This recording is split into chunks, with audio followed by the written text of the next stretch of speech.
Hi, thanks for clicking on my video about mindfulness in the primary classroom. This video will be quite short and I just want to explain some of the mindfulness activities that I use in the classroom in primary. Many of you probably use quite a lot of them already, but I just wanted to share some of the ideas. Now, mindfulness activities are actually quite different from mindfulness practice. Mindfulness activities touch on what mindfulness is and give children and adults the opportunity to just try some mindful awareness in the moment during the activity. Mindfulness practice is actually quite different.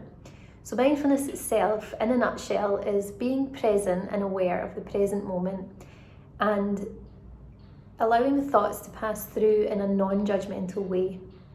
Quite often the misconception about mindfulness is that you have to completely clear your mind, sit really still, and just be at peace for hours on end. Well, it's actually not the case. So I'm going to have another video about mindfulness misconceptions and the science of mindfulness to explain what it really is. But in a nutshell, and for the purposes of this video, it's important just to remember that it's being aware in the present moment and allowing thoughts to pass through in a non-judgmental way, so not being judgmental towards any thoughts that do occur. Mindfulness has real benefits for young children, such as focus and attention, which is a great thing within the classroom obviously, but the more important things are it helps them be more aware of sensations and thoughts in their bodies and minds, so they can begin to register and acknowledge thoughts and feelings and then regulate them more successfully. So actually there's a lot of benefits for starting mindfulness activities with children when they're really, really young. I definitely think right from FS1, nursery age, children can start doing little activities just so that they become familiar with some of the sensations or experiences that they have when they will then begin to practice mindfulness as they grow older and develop it into a kind of a lifestyle basically. Mindfulness activity number 1. Glitter jars. These are seen everywhere and it's a really lovely, simple activity. Definitely if we're going back to school, it's something that we can use if the children are sitting at their table distance from their friends. They can have their own glitter jar with their name on it, which is what we've done in our class before, and it's really nice. So simple, just a jar. I've used glass ones before with some of the older children, but you can use plastic obviously for the younger ones. Fill it with water, glitter, buttons, sequins, whatever. Seal the jar, sellotape the jar, have their name on it. Now the purpose of the glitter jar is, obviously they can shake it whenever they feel like they need a mindful moment or some time to themselves just to kind of recenter. Then they watch the glitter settle. So of course that can take up to a minute and a half if you're lucky, and the children just really enjoy doing this. And you'll notice that even when they're watching the glitter settle, they are really focused in the terms of they're not thinking about what happened before, they're not thinking about lunchtime ahead, they're just actually really in the moment. And it's also a nice one for them just to breathe, deep breaths as they watch the glitter settle. Again, that can help regulate the feelings or release any tension that they're experiencing. I've had some children before in my class who are real energetic characters, and I would just give them free rein and say, do you feel like you can go and use your glitter jar whenever you like, and also sometimes I would direct them over to their glitter jar. This is before when they had them just in a tray together with their names on. I would say, do you think you need your glitter jar for a wee minute? Yeah, and they would go off when they're feeling a bit extra wiggly and a bit all over the place and unable to focus, and the glitter jar would just kind of calm their energy a bit.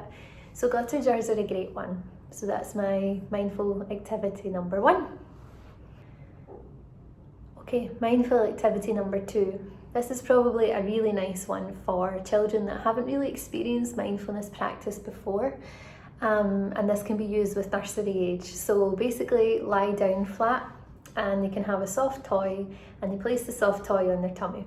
So as you take a deep breath in, you see your tummy expand like a balloon and you can see the teddy bear, the soft toy, rise and fall with the breath. So it's a really nice one, and of course it's hilarious when the teddy rolls off and everyone giggles. But as they practice and they have more experience with it, it's really nice for them just to use that visual way to see what their breath looks like inside their body.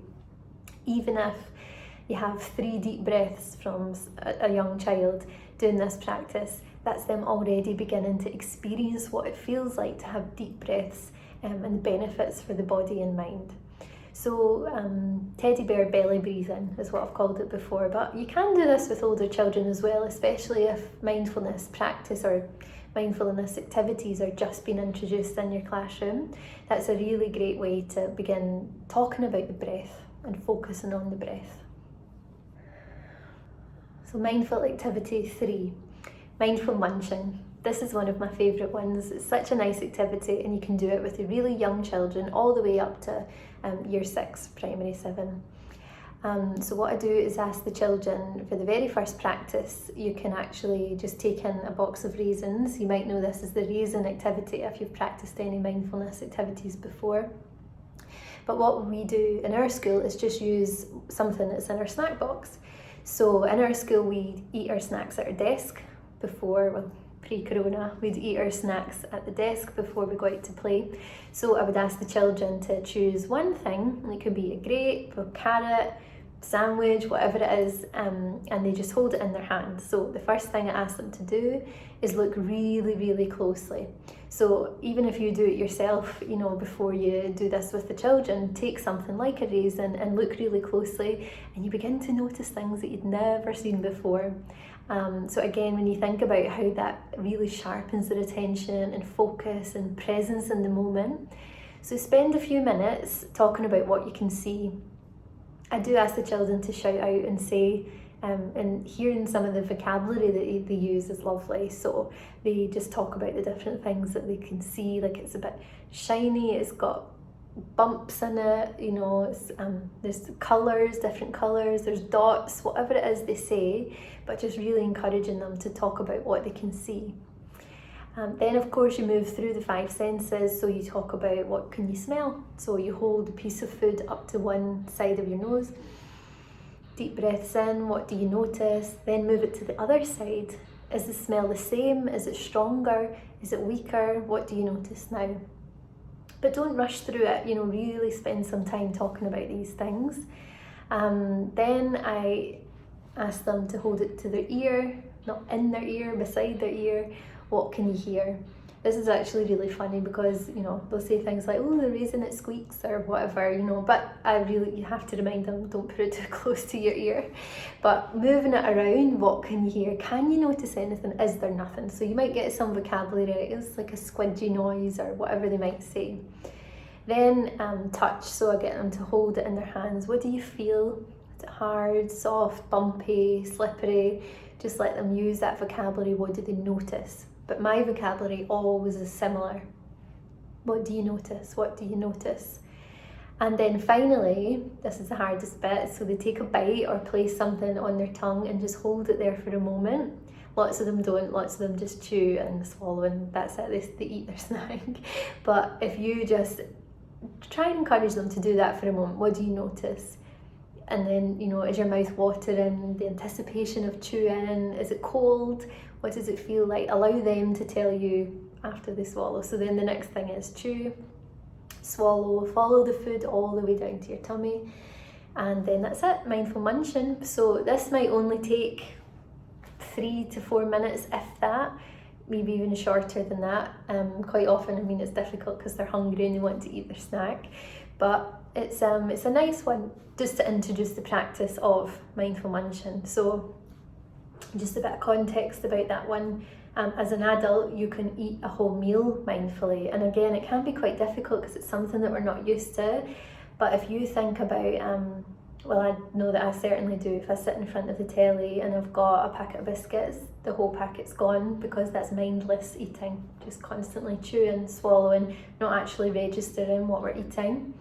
And when I went to India for a month and did my yoga teacher training there, we had to eat every meal mindfully in the yogshala. So that was 3 meals a day for a month. And at first we were almost like children ourselves, you know, we were kind of giggling and like looking at each other. But then it became this really lovely experience, and I didn't overeat, which is something that I would normally do, because I was really aware of eating mindfully and what I was putting into my body. So it's definitely something I draw on now and again to try and monitor and regulate my eating habits. Let's just leave it there. So yeah, mindful munching is definitely a really nice practice to have. I'm going to leave it there today for just 3 mindful activities. Have a go in class. I know things might look a bit different now when you go back to school, but again, it might be a nice time just to spend that time relaxing, mindful munching together, just for 5 or 10 minutes. Good luck with the mindfulness activities. Do share any with me.